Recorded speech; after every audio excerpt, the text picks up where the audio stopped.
Greetings, Earthlings, and welcome back to the Oddball Craze. I'm your host, Bodacious, and this is the show where we take a week's worth of video game news, chop out all the marketing, get rid of that, and then condense it all down into a single piece of lead.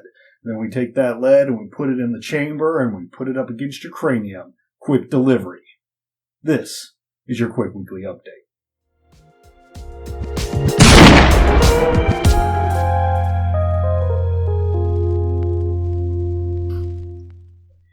When it comes to console wars, you can never have enough bits, blast processors, or emotion engines on your side. This week, the Nintendo Switch has become the best-selling console of all time in France. France congratulated the Japanese company on their successful invasion. To celebrate the victory, Nintendo announced that they would utilize the surplus of white flags and use them for future promotional material. For those wondering, the Switch took the title of best-selling console from the Nintendo Wii, so really, little brother just stabbed older brother in the back and took the crown. Such a French thing to do.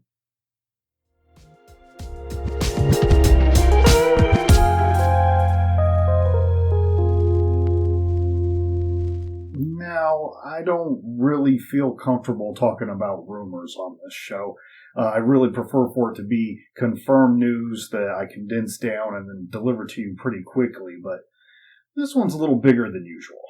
A leaked image from the upcoming Suicide Squad Kill the Justice League game from Rocksteady implies that the upcoming title would feature live service aspects. Now, I'm not going to show the image here, considering the strict enforcement of corporate interests on YouTube, but trust me, the image clearly says Battle Pass. According to Video Game Chronicle, they have an inside source that verifies there's an aspect of the game that is games as a service, but clarifies that it'll focus on cosmetic items like skins, patches, and etc.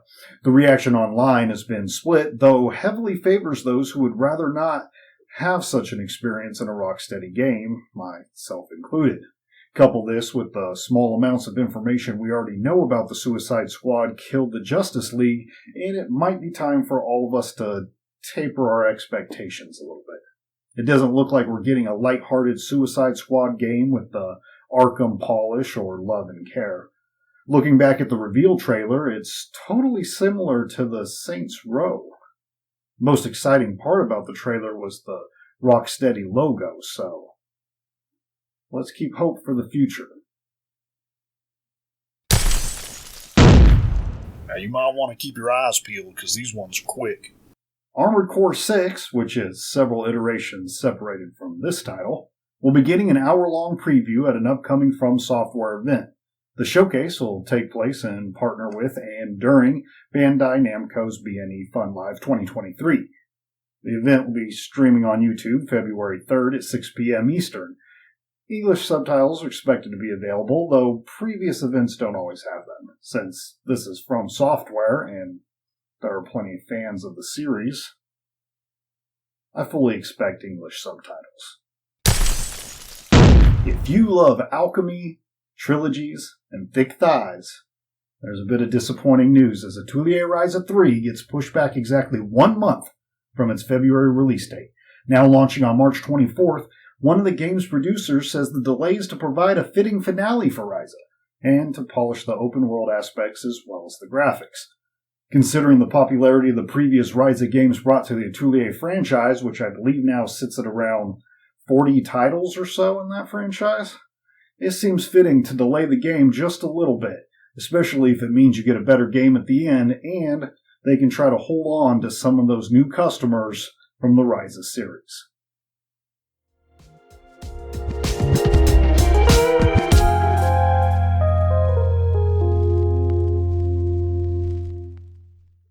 Amidst rumors that a new studio might be taking a shot at the Halo franchise, 343 Industries has released a short statement assuring everyone that they will continue to be the team that disappoints fans for the next 5 years. The speculation of 343 being removed from the Halo franchise comes on the heels of a disappointing showing with Halo Infinite, as well as the announcement that Microsoft and 343 specifically will be experiencing departures as well as layoffs. The clarification was made on Twitter by studio head Pierre Hintz, stating that Halo and 343 were, quote, here to stay, though no one really thought Halo was gone, going, or would be going anytime soon. The franchise still holds a tremendous amount of clout as an IP, regardless of recent showings. The announcement seemed to disappoint many fans, or former fans, who wish to see another studio take a crack at Halo and its universe. Maybe 5 years after the next 5 years.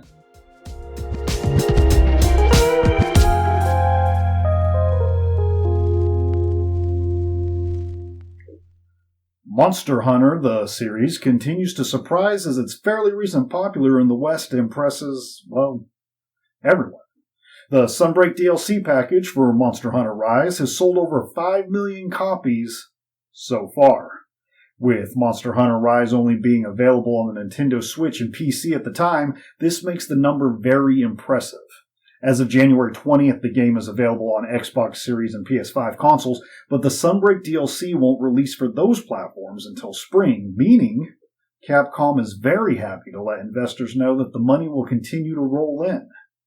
Included with the announcement was that Iceborne, the expansion for Monster Hunter World, has now surpassed over 10 million copies. Whew. Let's go, Monster Hunter fans.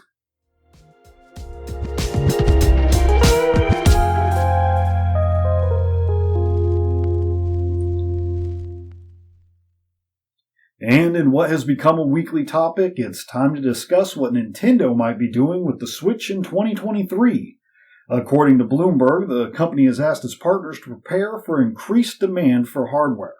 This despite the modest console being on the market for nearly 7 years. Nintendo still projects high demand for the console, and with hardware shortages coming to an end, or at least becoming less of a hindrance, the company has hinted at more units being sold in 2023 than the previous year.